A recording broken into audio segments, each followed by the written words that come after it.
Welcome back, everybody, to another lecture here in History 1301. And today what we're going to be going over in lecture is the topic of the Old South. Now, up to this point, in many of our lectures, we've talked about slavery or the anti-slavery movement. However, we haven't taken a lecture to sit down and talk about what slavery now looks like within the 19th century and why Southerners will come to defend this institution so staunchly as we enter this new century. And so today we're going to be focusing on looking at not only the institution of slavery, but how Southern minds will begin to change on how they view the institution, and ultimately how slavery plays a major role within Southern society. And so today we're going to start off with the notion of how Southern minds are going to begin to change from the 18th century to the 19th century concerning the institution of slavery. Now, I've briefly alluded to this in previous classes. But anyways, what we see during the late 18th century, around the time of the Revolution, is slave owners like James Madison, Thomas Jefferson, George Washington, while they may have owned individuals within bondage, they completely were disgusted with the institution. We see this through much of their language. However, as I mentioned in the previous lecture, they would also admit that they had no permanent solution to the issue. And it's no surprise because of much of this rhetoric that they would come to view it as a necessary evil.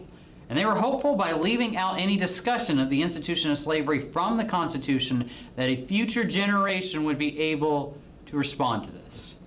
However, their belief was also embedded in this idea that slavery was itself beginning to die out, and that future generation would be able to free the slaves no problem.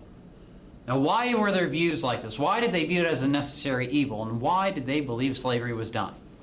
Well, during the 17th and 18th century in colonial America, as well as when we see the founding of the Republic, the main cash crops that we see grown in the South were tobacco, rice, and indigo. These were extremely difficult crops to produce, and this is why they required a large slave force. However, by the time we get to the end of the 18th century, we start to see that tobacco, particularly the main and most profitable cash crop of the South that was being grown in places like Maryland, Virginia, North Carolina, and Kentucky, it was having a damaging impact on the environment. Now, for those of you that are familiar with what tobacco does with soil, it's much more harsh than the cash crop we'll talk about here in a moment on topsoil. And by this time, just to produce profits, Southern plantation owners had to produce large amounts of tobacco, which ruined the topsoil and with it made the business entirely unprofitable. Not to mention tobacco prices often fluctuated. And it's no surprise that Jefferson and Madison, who lived in Virginia in the heart of tobacco country, when they died, these great giants were in debt on the verge of going bankrupt, having to sell up all their possessions. And so that's why they formed this impression that slavery was a dying institution, that it wouldn't become profitable over time. And eventually, it would slowly die. However, that will change by the time we get to the 19th century. Mainly because by 1794, we'll see a new cash crop is going to emerge as the most profitable cash crop in the South that would ultimately produce large fortunes, larger than what we'd see with the tobacco industry. And that cash crop that will take the Southern economy by storm and drastically transform the future of slavery would be that of cotton. Now, cotton's not a new commodity to the Americas.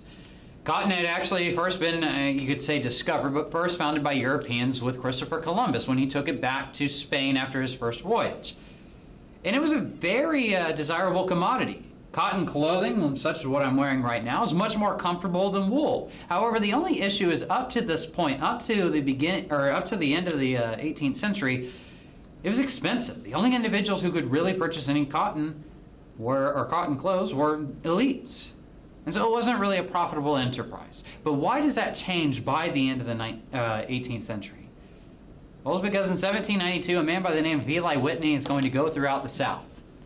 He was ironically from New England, from the North. And as he's going throughout the South, he's going to hear a complaint from two Georgia cotton planters, to where they would argue, stating that if somebody could find a device that could speed up the process of ginning cotton, of taking the cotton seed out of the cotton fiber, that he'd become a very rich man. Well, Eli Whitney, as well as many of us, since he was an innovator, he wanted to make a grand fortune. And so when he returned back to New England over the course of the next 2 years, he would tinker with the design and create a mechanized device known as the cotton gin that will completely revolutionize American society north and south for years to come. Now, the cotton gin Once it was patented, it proved to produce and gin cotton at a rate 50 times faster. Now, to put this into perspective, before the invention of the cotton gin, if you were somebody ginning cotton, it would take you an entire day to produce a half a pound of cotton. That's not a whole lot. But now with the cotton gin, in a single day, you could produce 25 pounds. Far more than you could before. And why is that so significant? Well, it's because it would lead to cotton being mass-produced. It would drive down prices for things like cotton cloths and for clothing. Now, that might sound like you're not making a whole lot of profits, but it expands your clientele. No longer, through this revolution, through the invention of the cotton gin, were just the elites the ones who could purchase it, but average Americans from all social classes, as well as Europeans, could invest in it. And this is where it's going to catch like wildfire. As soon as the cotton gin is introduced to speed up this process, the demand for enslaved persons to produce more and more cotton will rise. And with it, it would give new life to the institution of slavery. And as we enter the 19th century with this new invention, with the emerging cotton revolution, it would ensure slavery's survival. Now, cotton itself will become integral to the developing American economy. Now, it will really help establish American capitalism. Now, cotton it begins on plantations in the South, particularly the Deep South, where the soil was fertile and plentiful. It'd be picked by slaves who would then gin the cotton, and then the slave plantation owner would then take the cotton that was produced and sell it off to markets, mainly in port cities along the Atlantic coast, places like Charleston, Mobile, and so on and so forth. And from here, this cotton would be sold northward to northern factories, manufacturing plants, who would focus on producing, in many cases, clothing. And once they produce this, they could then sell it off to European or American markets. And that's why it's revolutionary for the American economy. It helps develop American capitalism. As we see, every part, from the South to the North, were involved in this cotton trade. Now, there will be other goods that will be sold throughout the regions, but this will be a major driving force of the U.S. economy. For the Southern economy, cotton exports would make up 90% of their economic output. It will have a significant impact, and it'll have a major impact on the South. With the South, with plenty of land, and the fact that it was really the only place that you could go grow cotton, it would become heavily agrarian, heavily based in agriculture. Whereas the North, really a region that you couldn't grow cotton, it'd be heavily manufactured. And that also led to that split, that economic split between the two regions. But anyways, as we move into the 19th century with the Cotton Revolution, Southerners, this new generation that was supposed to be the ones to solve that issue of ending slavery, they started to view it in a different way from the founders. No longer did they view it as a necessary evil, but in the words of John C. Calhoun, in an address he would deliver before Congress, he would call it a positive good that benefited North and South, and it benefited American society at its core. And it benefited, in his eyes, African Americans, who he believed could not be a ruling people, that if you were to allow them to have equality, to be equal citizens, well, they would be like adult children. Now, the best way for progress to their race, in his words, was to remain in slavery. And that's why he viewed it as a positive good, as well as many Southerners. And in days to come, they will staunchly defend the institution, one, for their economic gains, and two, to maintain a society with whites on top and everybody else on the bottom. Now, as we see the Cotton Revolution rage, let's talk about slavery as it's being reinvigorated in the South and see how it's drastically going to change come the 19th century. Now, slavery itself will drastically change for several reasons once we get to the 19th century. By this point, unlike previous centuries when we talked about the early colonial period, most of those who were in bondage had been born in bondage. I don't think I talked about this during the Jefferson administration, but in 1807, in the beginning of 1808, he would pass a law that would end and ban the slave trade between the U.S. and Africa. Many other European nations were beginning to do this as well. And it wasn't for a great humanitarian effort, it was merely to stop slave revolts. But anyways, most of those in slavery by this point, the roughly 4 million individuals, had been born into bondage. And their lives were completely regulated by their white overseers, by the plantation owners. And slavery itself will become a very brutal institution because of this. Because in order to prevent slave revolts, we'll see that increasingly as we enter the 19th century, those old slave codes that we talked about before, well, those old slave codes, they will become, I don't want to say more radical, but they will become more restrictive. We'll see in the light of the Second Great Awakening, we'll see that African Americans would not be allowed to read or write. It was a crime. We'll even see that there would be laws, and this isn't slave codes, banning African Americans who were free from living in southern states.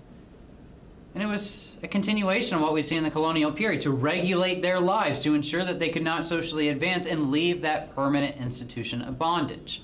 But more importantly, for Southerners, why they established these slave codes was they wanted to strike down on slave revolts. That was a continuation from the colonial period, nothing new. However, they were growing ever more fearful of potential slave revolts as we enter the 19th century, mainly because in 1791, over in Haiti, there will be the largest slave revolt in history, which will be successful, to where we'll see that the African slaves of Haiti would rise up against their French masters, and they would slaughter over 20,000 whites, take over the nation of Haiti, and the French would not be able to reestablish their authority. And American southern plantation owners were fearful of something similar, of their slaves rising up and slaughtering. And that's why they instituted slave codes, and that's also why they're going to be very brutal in the institution of slavery. Whippings, beatings, not so much murder, but occasionally murder will be widespread, to try to crack down on slave revolts. In one instance, we'll see one enslaved person would state that his master had begun to beat him. And he asked his master why he was beating him. He had done nothing wrong, but his master would reply stating that he was beating him now so he wouldn't have to beat him later. And what does that mean? Well, it simply means that white Southerners were being brutal towards their slaves so that way they could instill fear and terror in them. Rule by terror so that way it would prevent them from engaging in slave revolts. And it will be widely successful for Southerners, because there won't be a large slave revolt like what we'd see down in Haiti. There will be a few, and we'll talk about one here in a second, but for the most part, for many African Americans in bondage, the fear of repercussions was greater than being able to lead a successful slave revolt. Now, slavery gets much more brutal than simply whippings and lashings. We'll see that those individuals in bondage will be completely exploited. As we talked about in colonial America, this race-based slavery system, it will continue to have African Americans not treated as human beings, but as property, as beasts of burden. And we'll see they would be exploited not only for their labor, but also for sexual gains. African American women who are in bondage, there were thousands, if not more, cases that we see all throughout the South, to where they would be raped by their white master. It would give rise to a class that, borrowing words from the time, would be called the mulatto class, where it would be an individual who is half black and half white.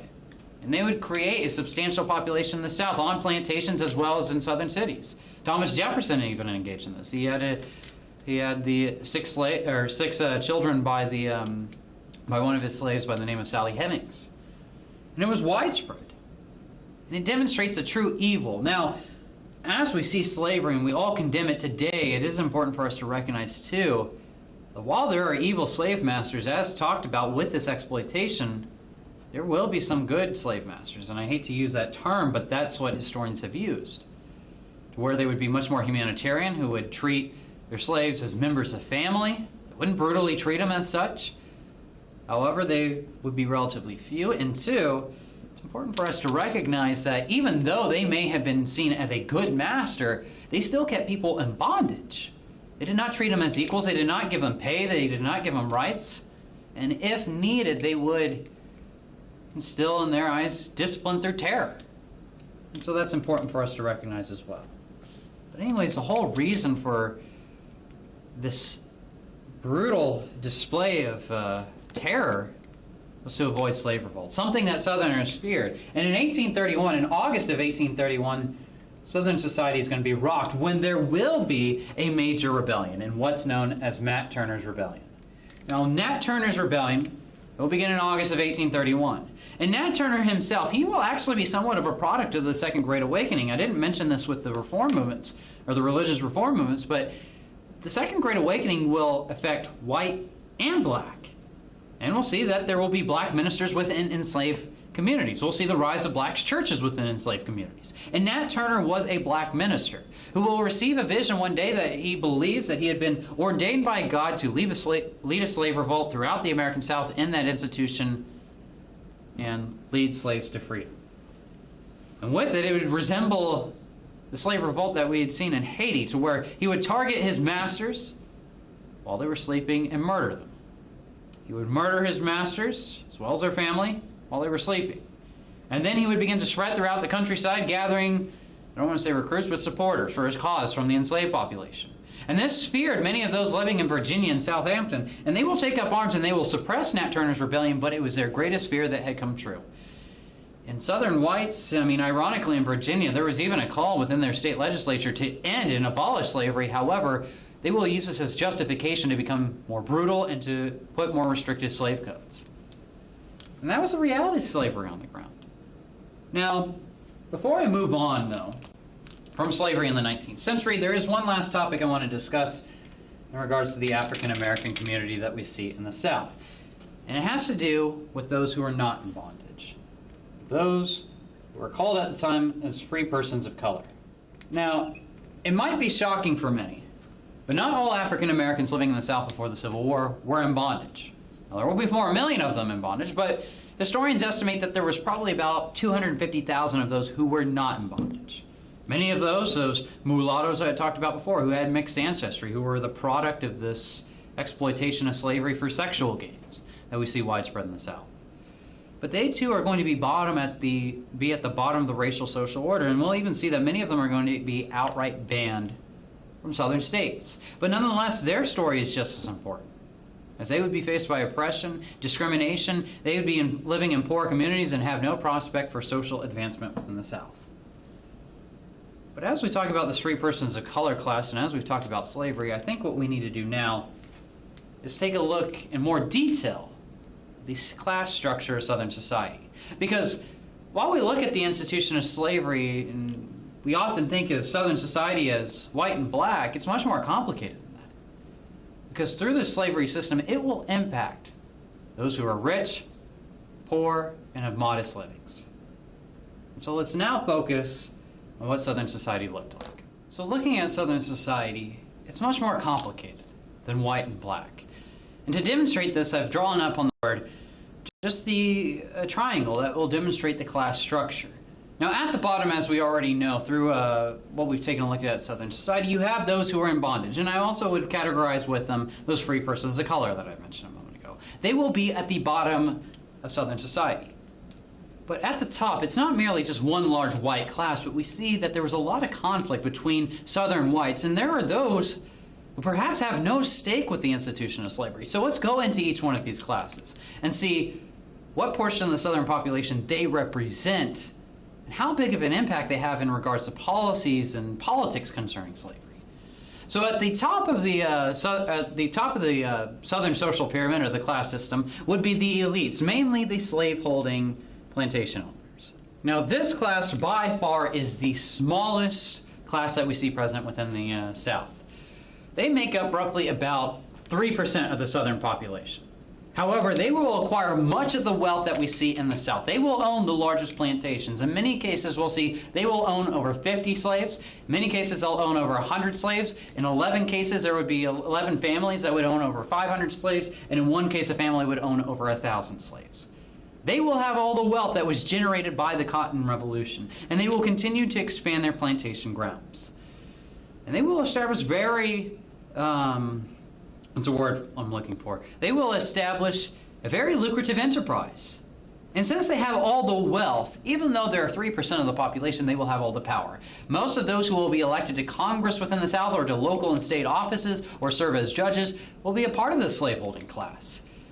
And we see this through letters as well as surveys that were conducted after this period, to where in my own personal research I've come across several surveys to where Southerners who had fought in the Confederate Army would state before the war, if you had a slave, or if you were a candidate running for office and you owned slaves, and you were a candidate who did not own slaves and you were running for office, the person who had the advantage was the individual who had slaves. This is all too frequent of what we see throughout the South. And they will own, I'm trying to remember the exact figure, but it's somewhere between 75 to 80% of the enslaved persons that we see in the South. Overwhelmingly, they dominate politics in the Southern landscape. They will become known as the slaveocracy by John Quincy Adams. And so no surprise that with their finances, with their entirely livelihoods tied to this institution, that they would staunchly defend it. Now just below the slaveholding plantation-owning class is going to be a group known as the overseers. Now the overseers, they will be very much involved with that slaveholding plantation class. However, they're going to be the individuals conducting much of the work for that slaveholding, for the elites. They're going to be the ones who are going to be overseeing the slaves out on plantations. And they're not going to make up a majority of the population. I think if you add up these two populations together, they only make up roughly about the top 10% of Southern society. But overwhelmingly, they will dominate politics and Southern society's culture. However, let's start talking about the bulk of the white Southern population. First, let's take a look at, you could say maybe the middle class. More appropriately, I would say average Southerners, of who Thomas Jefferson wanted to build the nation off their backs, that of the Yeoman farmers class. Now, these Yeoman farmers are also referred to by historians as plain white folk, would make up almost about 50+% of the population that we see within the South. They were your average Southerners. Many of them wouldn't even own a single slave. Well, see, they had a modest farm, maybe a few hundred acres. They would grow their own crops, maybe a little bit of cotton. In some cases, they would own one or two slaves, but the majority of them would own not a single slave. Have their own private enterprises, in many cases be their own self-sufficient farmers. And they were very suspicious of those classes above them because they understood that they were overwhelmingly impacting politics, as mentioned with that survey I mentioned a moment ago. However, I'll mention here in a second why they are ultimately going to support the Democratic Party and why they're ultimately going to support slaveholding policies and why they have a stake within what they have a stake in the institution of slavery. Now, the last class I'm going to talk about that's underneath the Yeoman farmers is going to be a group known as the poor whites, who are referred to by members of the upper classes, and they were roughly about not 50%, they were only about 30 or so percent. They would be referred to as crackers, hillbillies, and many other names. These individuals were highly illiterate. They did not own any land. Most of them were tenant farmers working off of plantations. In many cases, they would work side by side with the enslaved population that was present in the South.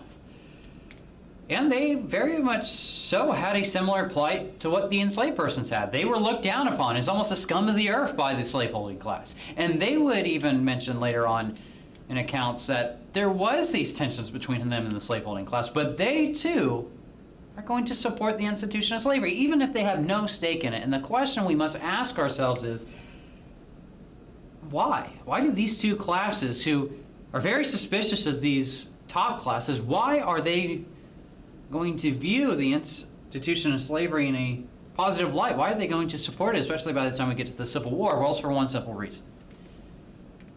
With the Southern population at this time, I'll throw a statistic out. There were 9 million people who were living in the South. Of those 9 million, 4 million were in bondage. Now, why is that significant? Well, that's almost half the population that's in bondage. Now, what would happen if those 4 million individuals who are at the bottom of the social order, what happens is they're ultimately freed? Well, it creates competition for these two classes.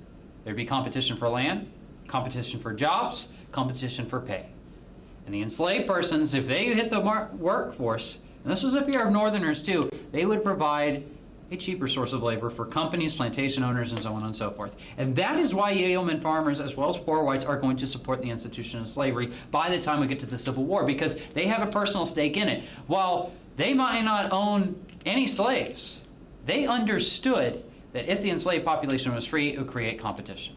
And this is why 75% of the Southern population that did not own a single slave will support the policies of the Democratic Party and these plantation owners. But anyways, that's a simple makeup of what Southern society looked like at this point.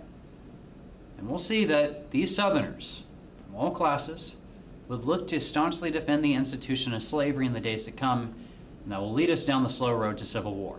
But we'll talk about that in a future lecture when we get to the Civil War. But anyways, today we're going to go ahead and end the lecture on that note. But before we end this lecture, just like always, make sure you go out and complete any outstanding assignments. Make sure that you read all required materials. But otherwise, everybody go out, be safe. I'll see y'all next time.